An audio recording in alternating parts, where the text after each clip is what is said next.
Selamat pagi Bapak, Ibu, dan saudara yang dikasihi oleh Tuhan Yesus Kristus. Shalom, bagaimana kabarnya? Bagaimana keadaan saudara-saudara? Saya berharap dan berdoa saudara tetap berada di dalam sukacita dan juga damai sejahtera, kesehatan semua menyertai Bapak, Ibu, dan saudara-saudara. Karena kita kembali berada di rangkaian kebersamaan kita melalui Pualam Kasih Bapa, yang melaluinya kita akan bersama-sama merenungkan bagian dari firman Tuhan, belajar bersama agar supaya kita tetap memiliki kerinduan untuk lebih mengasihi Tuhan dan sesama kita. Nah, Bapak, Ibu, dan saudara yang dikasihi oleh Tuhan Yesus Kristus, pada pagi hari ini kita akan bersama-sama merenungkan bagian dari firman Tuhan. Sebelumnya mari kita berdoa. Kami bersyukur ya Tuhan bahwa Engkau kembali memberikan kami kesempatan untuk mengikuti acara Pualam Kasih Bapa di pagi hari ini. Untuk kami kembali boleh belajar bersama-sama merenungkan bagian dari firman Tuhan. Sehingga melalui perenungan ini kami diperkokoh iman kami. Bahkan kami boleh terus bertumbuh, semakin percaya dan mengasihi Tuhan. Biarlah ya Tuhan, Roh Kudus-Mu menyertai kami, Roh Kudus-Mu mengurapi kami, sehingga kami boleh mengerti dan memahami firman Tuhan. Inilah doa kami di dalam nama Tuhan Yesus Kristus. Amin. Nah, Bapak Ibu yang dikasihi oleh Tuhan Yesus Kristus, bagian dari firman Tuhan, perikop yang akan kita renungkan bersama, tentu Bapak, Ibu, dan saudara sudah pernah mengenal dan tahu, yaitu cerita tentang Zakheus. Ya, dari Lukas pasal 19 ayat yang pertama sampai 10. Lukas 19 ayat 1 sampai 10. Cerita tentang Zakheus. Dikatakan demikian. Yesus masuk ke kota Yerikho dan berjalan terus melintasi kota itu. Di situ ada seorang bernama Zakheus, kepala pemungut cukai, dan ia seorang yang kaya. Ia berusaha untuk melihat orang apakah Yesus itu, tetapi ia tidak berhasil karena orang banyak, sebab badannya pendek. Maka berlarilah ia mendahului orang banyak, lalu memanjat pohon ara untuk melihat Yesus yang akan lewat di situ. Ketika Yesus sampai ke tempat itu, ia melihat ke atas dan berkata, "Zakheus, segeralah turun, sebab hari ini aku harus menumpang di rumahmu." Lalu Zakheus segera turun dan menerima Yesus dengan sukacita. Tetapi semua orang yang melihat hal itu bersungut-sungut, katanya, "Ia menumpang di rumah orang berdosa." Tetapi Zakheus berdiri dan berkata kepada Tuhan, "Tuhan, setengah dari milikku akan kuberikan kepada orang miskin. Dan sekiranya ada sesuatu yang kuperas dari seorang, akan kukembalikan 4 kali lipat." Kata Yesus kepadanya, "Hari ini terjadi keselamatan kepada rumah ini, karena orang ini pun anak Abraham. Sebab Anak Manusia datang untuk mencari dan menyelamatkan yang hilang." Nah, itu bagian dari firman Tuhan yang akan kita renungkan. Nah, Bapak Ibu yang dikasihi oleh Tuhan Yesus Kristus, saya ingin mengajak kita semua melihat dari sudut pandang Zakheus. Saya ingin mengajak kita semua menjadi Zakheus.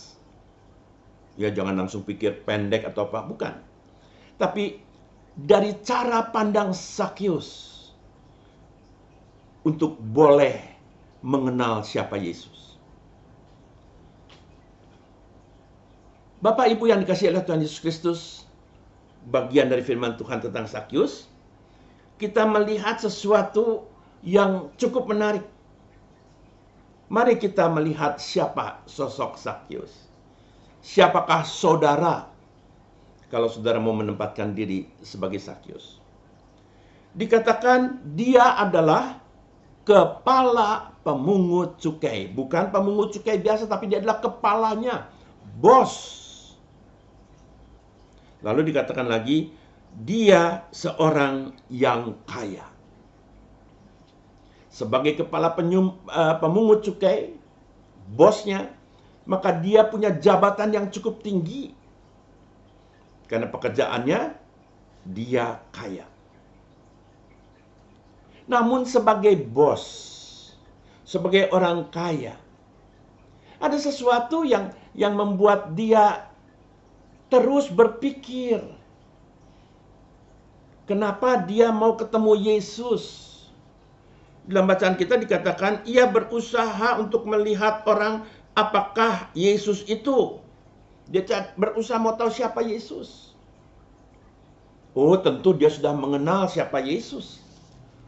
Di dalam peristiwa sebelumnya ketika Yesus memasuki kota Yerikho, sebelum masuk ke kota Yerikho, Yesus menyembuhkan seorang yang buta. Jadi di luar kota Yerikho, Yesus melakukan mujizatnya, menyembuhkan seorang buta. Beritanya tersiar kemana-mana, dikatakan banyak orang melihat itu dan memuliakan, memuji-muji Allah. Nah, sampai ke telinga Zakius.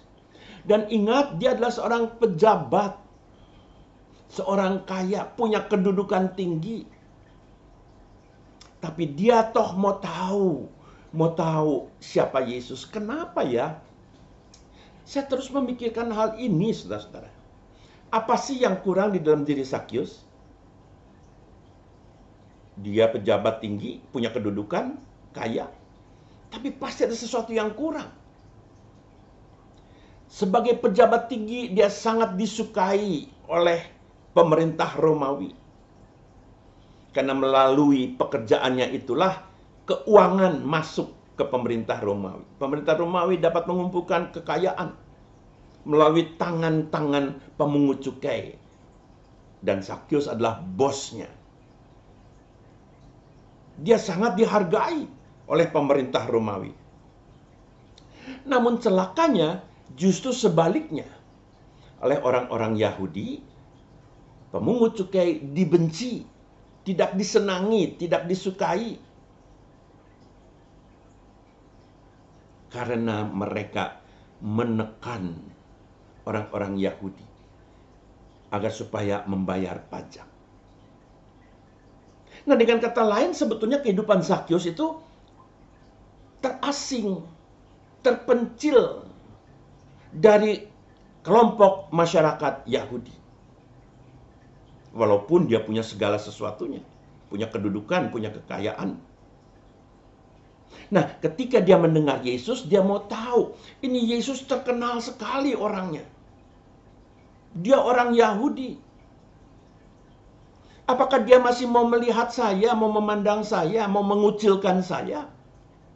Oleh karena itu dia berusaha ingin bertemu dengan Yesus, mau lebih mengenal Yesus, melihat dia seperti apa sih Yesus ini. Nah, ini sekali lagi yang cukup menarik. Ketika dia berusaha mendekati Yesus, ternyata dia kesulitan.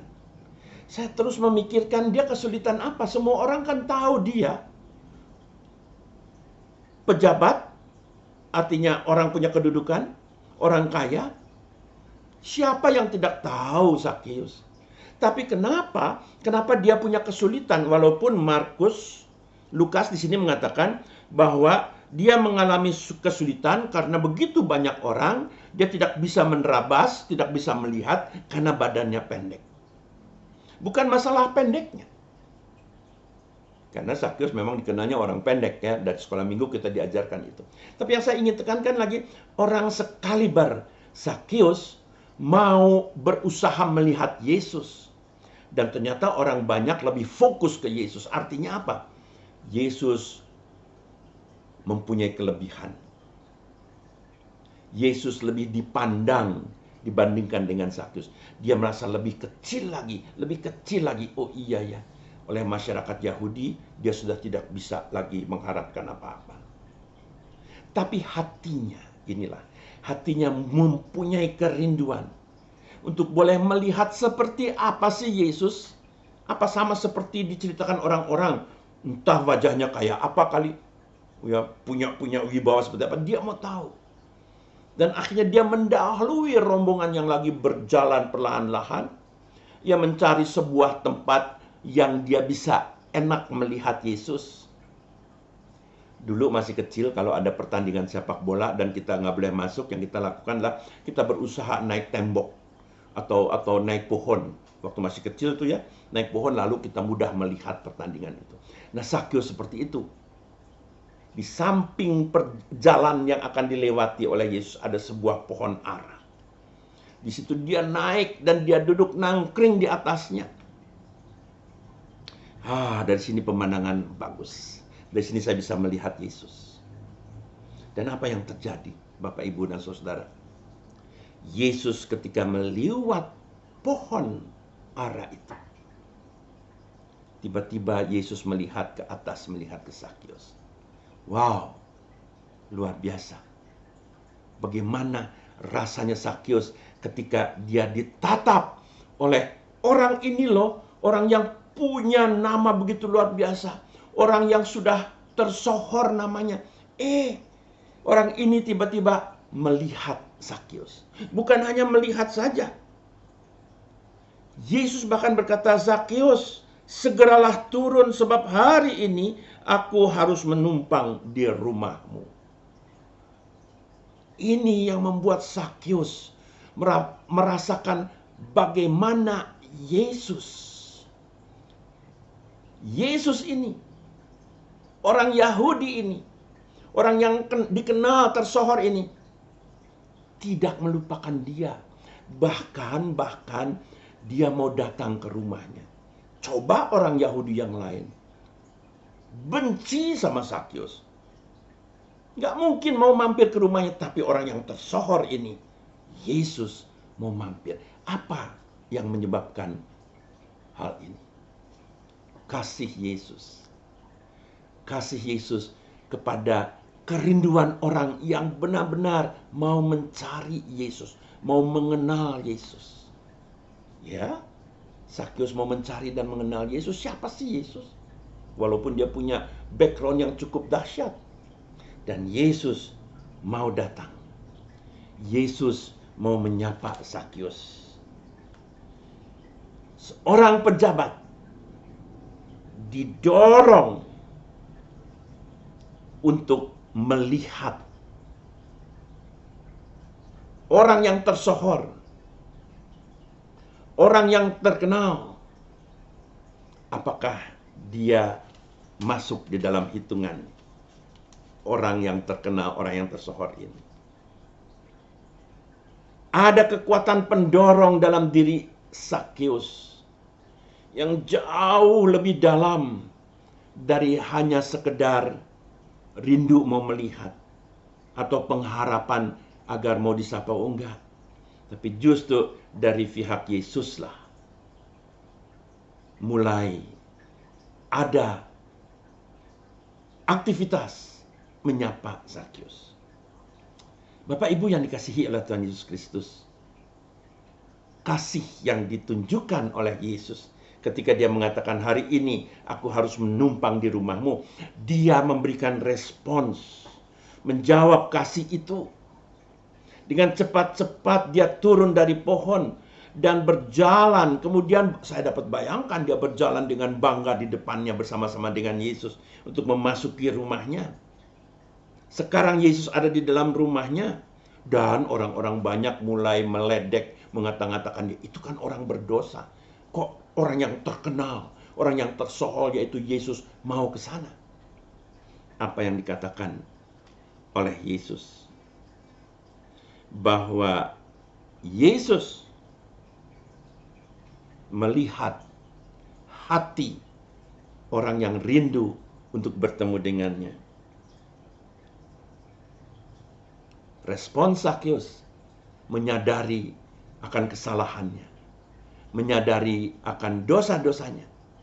diungkapkan dengan merespons dengan mengatakan, Tuhan, setengah dari milikku akan kuberikan kepada orang miskin, dan sekiranya ada sesuatu yang kuperas dari seseorang, akan kukembalikan 4 kali lipat.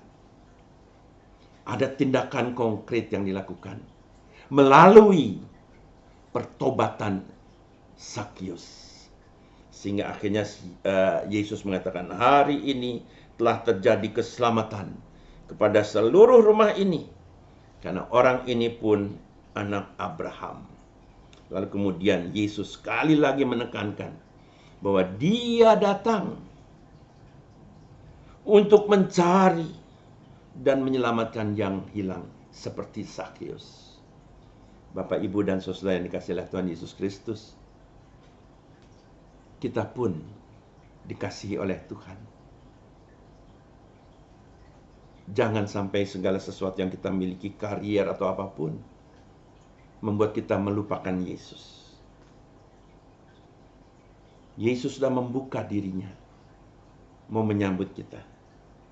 Oleh karena itu, marilah kita juga mau menyambut Yesus. Amin. Kita berdoa. Ya Tuhan, hamba-Mu bersyukur bahwa Engkau begitu mengasihi hamba-Mu. Engkau mengasihi kami semua. Bahkan ketika kami merasa tidak berharga, Engkau tetap mengasihi. Engkau secara pribadi mau menyapa kami, mau mengundang kami, mau datang kepada kami. Kami bersyukur ya Tuhan. Oleh karena itu, berikan kami terus kerinduan untuk boleh belajar mengenal Yesus yang mengasihi kami. Amin.